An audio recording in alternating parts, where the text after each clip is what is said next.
show. Right. Our first guest today is Guy Lane. Guy's got an interesting story that very keen to dig down into. He started a movement called Vita Sapien, and he classifies himself as a navigator, which is, to me, is fascinating. I guess people with open minds are really navigating what's happening. So, Guy, tell us all about what you're up to. Yeah, thanks for that. I think being called the people that come before is actually kind of a really compelling name. I might pinch that. So Vita Sapien is a registered charity in Australia, and the main thing we're doing right now is we're advancing a sustainable life philosophy called LifeWise philosophy. And just coming back to the those who come after, which is our three friends. I think part of the reason why they speak so freely in the way that they do, there's a number of factors. So one of those is referred to as the Dunning-Kruger effect, which is fascinating, as a Nobel Prize was given to these two sociologists or psychologists that discovered it. And it basically says that when people have a very small amount of knowledge on a subject, they think that they know a lot more about it. And so they speak quite confidently on the basis of almost no information. And that sort of explains some way how these three guys can just rattle on with all of that misinformation, is because of this Dunning-Kruger effect, is that the little bit of information that they've got from Sky News or wherever makes them think that they're actually subject experts, when in reality, they clearly don't know what they're talking about. And also people who speak like that speak very confidently because they think they know it all, that other people come along the journey and go, oh, these guys must know what they're talking about. So there's that. There's also another psychological effect called the Cassandra effect.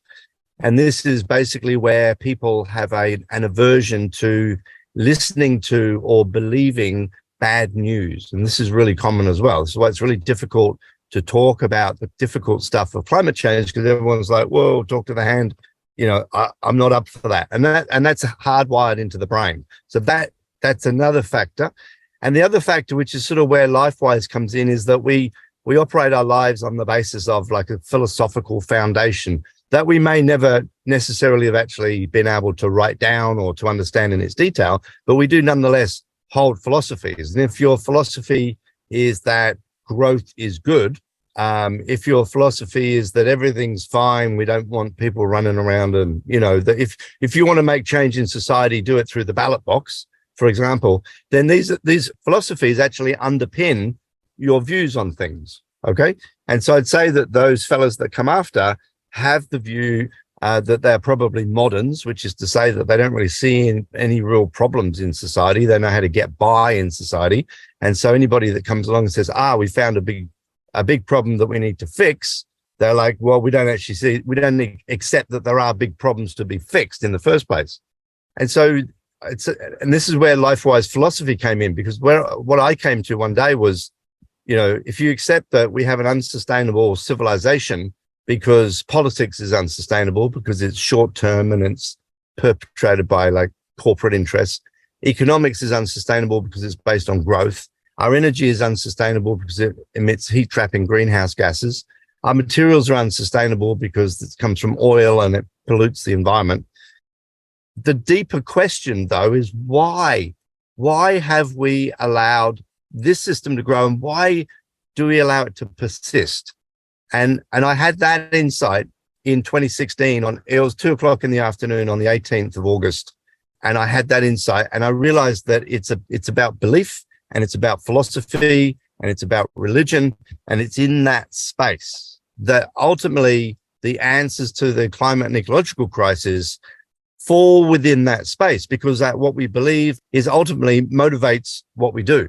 And so what I did was with that insight is I started to write down, well, first I started to scan and look around at, broadly speaking, the philosophies in the world that Western people, abide by. And so you've got your mainstream religions, and then you've got like New Age, spirituality, and then you look in things like eco-spirituality, and you've got indigenous spiritualities, and you sort of scan across that whole landscape of belief and philosophy And what you'll find is, apart from indigenous and to a certain extent eco-spirituality, there's practically nothing that makes any meaningful sense to address the right relationship between humans and the living planet in the Anthropocene across the vast spectrum of that space. And so what I've sought to do with LifeWise philosophy was just in not too many words, just to try and summarize what a sustainable life philosophy might look like to give humanity the best chance of getting through this century and conceivably creating a sustainable civilization down the track once we've resolved this climate and ecological crisis. And that's the work that I've been working on. I've been writing little booklets that encapsulate the philosophy with introductory parts and an outgoing part for the last 2 years. And if you go onto the website, vitasapien.org, V-I-T-A, sapien, S-A-P-I-N, Vita Sapien is LifeWise in Latin. So vitasapien.org, you can get the booklet there. And the middle chapter, the middle part is the philosophy itself, which runs about 3,500 words. And it's got 3 parts. And the first part is a worldview, sort of grounded in the environmental sciences. So it's talking about the Anthropocene, climate and ecological collapse, the planetary boundaries, transition, and what I refer to as earthwork, which is what we're doing right now, which is the efforts that people make to, resolve this crisis. The second part of the philosophy is the spiritual view. And so that sort of looks at spirituality in a simple frame of reference with 6 core themes.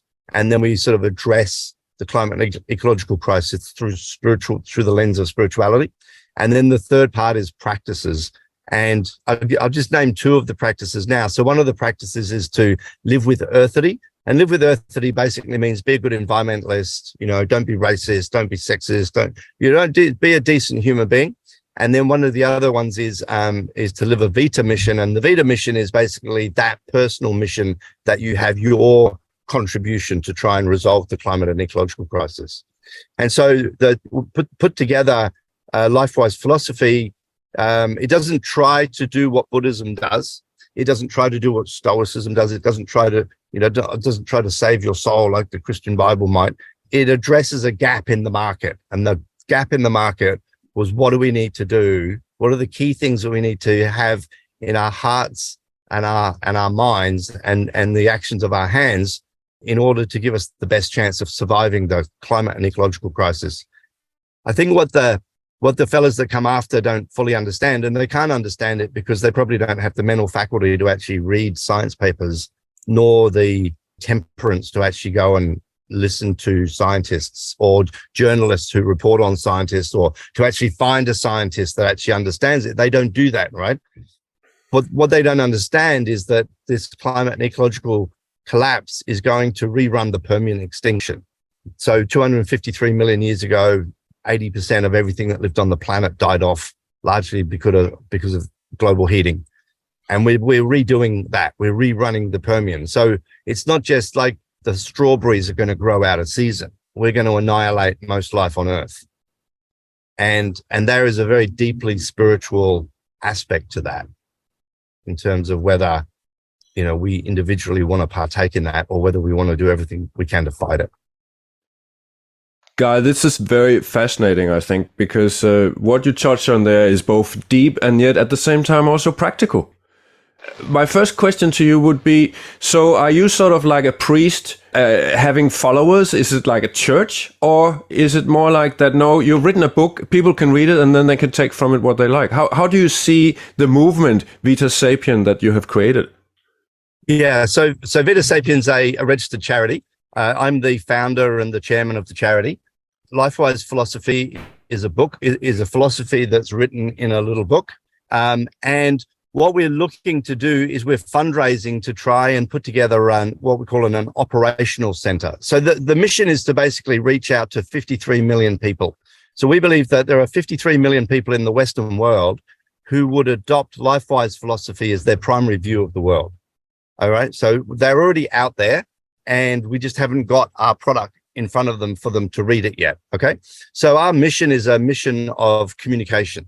And in order to communicate the message out to the 53 million, and that's like the first tranche, right? It's like the early adopters, if you like.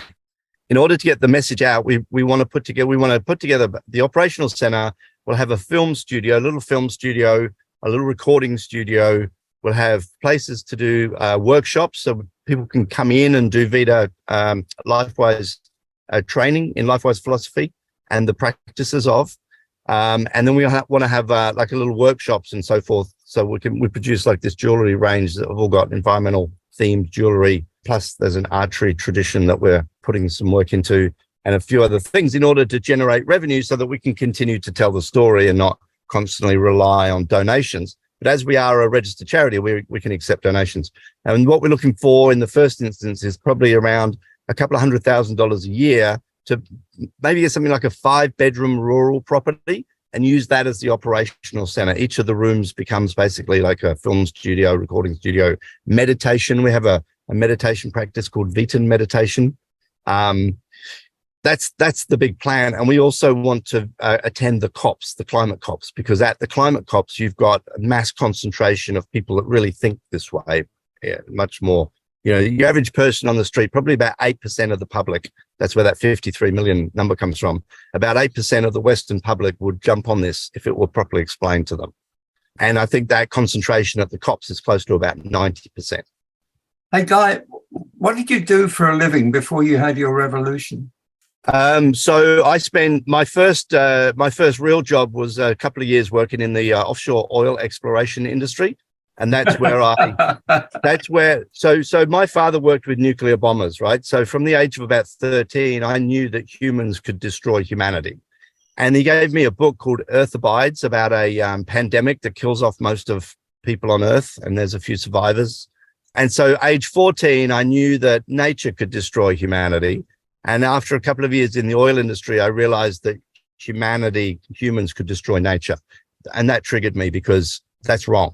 It's just wrong. And it's taken me a long time to understand why it's wrong. It's wrong spiritually, and it's kind of wrong rationally as well.